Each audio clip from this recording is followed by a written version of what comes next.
دا د اختر په ورځ باندې مصافحه کول یا دغه معانقه کول، په دې باندې زموږ دا کابیر فتواوی موجود دي چې هغه وایي دا ناجایز دي. اوله فتوا ذکر کو موږ فتاوی دارالعلوم دیوبند، هغه ذکر کی نماز عید کے بعد مصافحہ کرنا اور گلے ملنا ناجائز اور بدعت ہے. و د اختر د لمانځه بعد مصافحه کول او دا رقم یو د بل سره معانقه کول دا ناجائز اور بدعت دي. شریعت سے اس کا کوئی ثبوت نہیں. ورته وګوره په شریعت کې د هیڅ ثبوت نشته. دا چې کوم کسان ځان ته دیوبندیان وایي نو پکار دی چې دا شی که عمل نشي ورباندې کولی اعتقادي طور خو دا ومني چې دا شی ناجایز زه کوم. بیا که دا شی دی کوي پکې ملوث وي نو پکار دی چې په ښه حکمت باندې د دې شي ترک راولي، دا شی پرېږدي، په ښه حکمت باندې دا مسله بیان کړي او دا شی چې کوم دی هغه دا بدعت ختم کړي.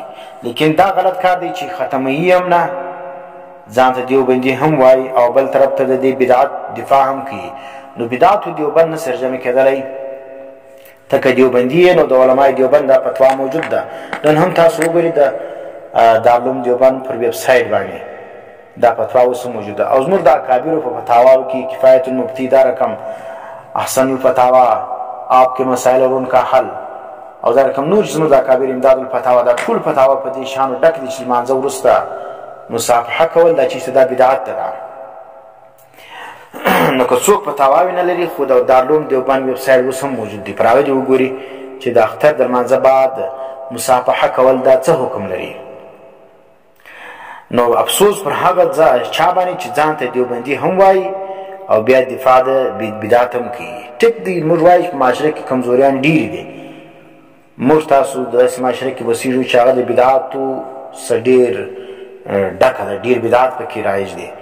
لیکن دغه مقصد دا نه دی چې موږ خپله په دې بدعاتو کې ملوث سو او بل طرف ته بیا د دې بدعاتو باندې دلایل وایو او بل طرف ته بیا ځان هم دیوبندیان بولو. دیوبند او بدعت نه سره جمع کېدلی. نو دومره قدر دی وکړي چې دا کم عالم یا په کم معاشره کې دی اوسېږي هلته دا بدعت جاري وي، اول خو دې په ښه حکمت ختم کړي. که چیرې نسي ختمولی نو نفرت یې ځینې کوي. او دومره قدر دی وایي چې دا شی چې کوم دی دا چونکې ناجایز دی زموږ تر وس لاندې نه دی، موږ یې نسو ختمولی. وینې هغه څوک چې ختموي هغو ته دې بد نه وایي. بیا فرمایي البته عید مبارک کہنا جائز اور درست ہے. دا فتاوی دارالعلوم. د اختر په ورځ باندې یو بل ته مبارکي ورکول دا جایز نه. یو روغبړ دی، یو چې کومه مبارکي ده، روغبړ جایز نه دی او مبارکي جایز ده. بیا ذکر کی علامہ شامی رحمہ اللہ نے محقق ابن امیر الحاج کے حوالے سے اس کا جواز بلکہ استحباب ثابت فرمایا ہے. و علامہ شامی رحمہ اللہ دے ابن الحاج سخا ابن امیر الحاج سخا دا د اختر مبارکی د استحباب ثابت کړی دی. نو د اختر په ورځ باندې دا ویل جایز دی چې مبارک دي سه الله دې سه تراویح او عبادتونه د شان قبول کړي، دا پروا نه لري. او پاتې سلو دا چې روغبړونه کول وینې منځله د دې خوا یو ځای روان دي او بیا هلته بیا روغبړونه سره کوي، دا بې دلیله کار دی او دا چې څوک لازم بولي دا بدعت جوړېږي. دا یو فتوا سوله. دویم فتوا ذکر کی خاص عید کے دن گلے ملنا حضور صلی اللہ علیہ وسلم اور صحابہ اکرام سے ثابت نہیں. و خاص کر د اختر په ورځ باندې یو د بل سره غاړې ملاول دا معانقه چې ورته وایي دا د نبي علیه السلام د صحابو سره ثابت نه و. نو چې هغو ثابت نه دي څنګه کوي بیا؟ ته د چا په مذهب یې، د چا په دین باندې روان یې، پر چا دې کلمه ویلې ده، د چا پر لار روان یې. نبي و صحابو دا کار نه دی کړی او ته زه د هغو پر دین روان یې، دا خو ته بیا پر بله لار روان یې. دا خو د شیعګانو طریقه ده، دا ته د هغو په طریقه روان یې، دا د صحابو د امامانو طریقه نه ده. اس لیے اس کا التزام بدعت ہے. ګوره د دې التزام کول دا بدعت دی چې خلک لازم وګڼي، چا نه کول هغه ته بد رد وایي. نو دا چیز دی دا بدعت دی. دا ہاں اگر کسی سے بہت جنوں پر اس دن ملاقات ہوئی ہو تو فرط محبت میں اس سے گلے ملنے میں مذائقہ نہیں. ہاں یو دا د اختر په ورځ باندې د لرې ځایه سره یو سړی راغلی دی مسجد لره، یا د لیرې علاقو والا سره وي، لکه عام طور چې موږ ګوره د لیرې علاقو والا یو د بل سره وینو، بیا څه شکو روغبړ کوو یو د بل سره. لکه په عام حالاتو کې چې لیرې سړی وینې یو د بازار وي، یو چې کوم دی هغه د بل لیرې کلي وي، وینې د توبې سره راغلی، د افغانستان راغلی، یا د کوټ سره راغلی، یا د بل علاقې سره راغلی، نو تا ډېر وخت نه دي ورسره لیدلي، اوس اول ملاقات دی، نو بیا چې کوم د روغبړ د اختر په ورځ باندې دی. لکه عام اوقات کې چې موږ مارتول موږ روغبړ کوو د هغه سړي سره، نو په دا حالت کې هم جایز دی. دا چې د یوې خونې سره راوځي بلې خونې لره، په عام حالت کې دا روغبړ نه کوي، لیکن په دا ورځ باندې کوي، دا بدعت دی. دا وینې کور کې هم دا رقم ماحول دی زموږ معاشره کې. عام حالت کې موږ یو د بل سره وینو راوینو، په نور ورځ کې موږ روغبړونه نه کوو، لیکن چې د اختر ورځ راشي بیا یو د بل سره په دا رقم کیفیت باندې روغبړ کول چې د په یوه کور کې سره اوسېږي، په یوه کاسه باندې ډوډۍ خوري، سهار چای سره وکړي، د هغه وروسته چې عیدګاه ته لاړ شي د هغه بعد راشي بیا روغبړ سره کوي. وینې دا معلومه خبره ده، جلا شی راغلی دی. نو دا ګوره چې لیر ځای څه څوک راغلی ستا ملاقات سره وسي بیا پروا نه لري، بشرط कि इस दिन ईद के दिन गले मिलने को मसनून या ज़रूरी न समझता हो. دا هم دغه سړي سره چې د اول ملاقات وسي دا په دې نیت نه کوي چې دا ګوره نن د اختر ورځ سنت کار اجزه کوم، د سنت په نیت باندې دا کار کول دا ناجایز دی. بیا اگر کوئی گلے لے کے لیے آگے بڑھے تو حکمت اور حسن تدبیر سے منع کر دینا چاہیے. دا ګوره فتاوی دارالعلوم دیوبند هم ذکر کړي چې چیرې په یوه معاشره کې بدعات زیات وو، خلک یې ټول نافول وو، اوس چې کوم دی دا بدعات څه خیبت کېږي، نو دا دې نه کوي چې بس بیا دې نو خلک ته وایي چې زه روغبړونه نه کوم منډه کاږي.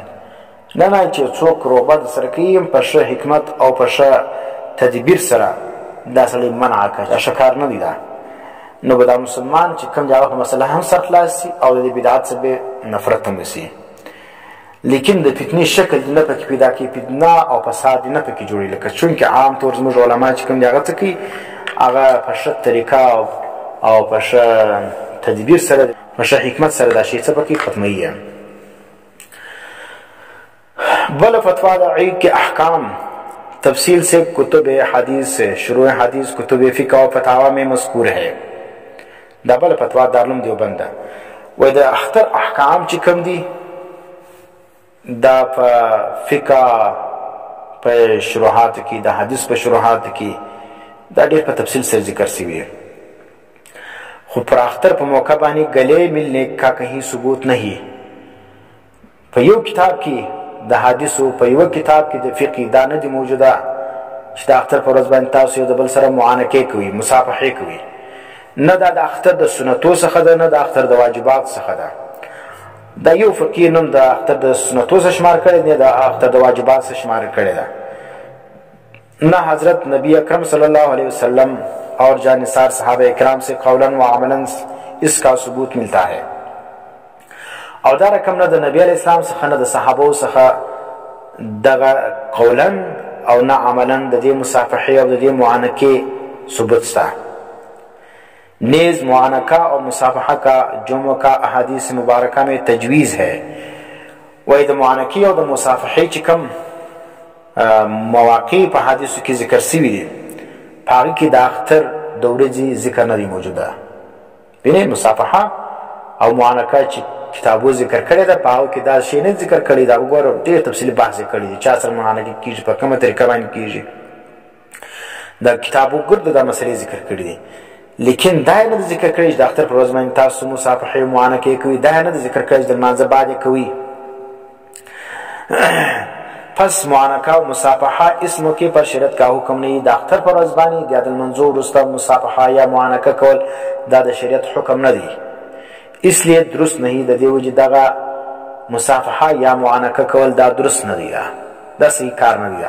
د اختر پر ورځ باندې سهار د لمانځه بعد وینې او دا رقم د عیدګاه د لمانځه بعد چې کوم کسان نږدې سره اوسېږي، بار بار سره ویني، په نور ورځو کې روغبړ نه سره کوي، په دا ورځ باندې کې دا کار لازم بولي. اور د دې دا چې څوک نه کوي هغه ته فتواوې پر هغه لګي، دا کار بالکل بدعت دی. د دې کار څخه ځان ساتي.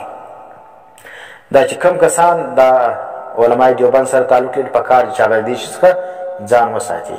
ځکه د علماء دیوبند فتاوی پر دې باندې شاهد دي چې د عمل بدعت دي. پس نور بریلویان چې څوک وي دغو سره زموږ کار نشته.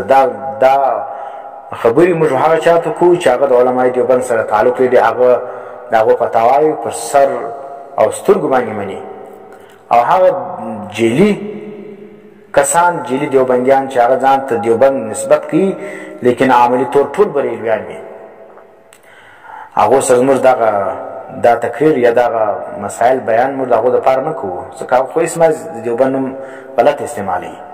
اصل جیلي دیوبندیان هغه کسان دي چې د علمای دیوبند فتاواوې نه مني. بله فتوای ذکر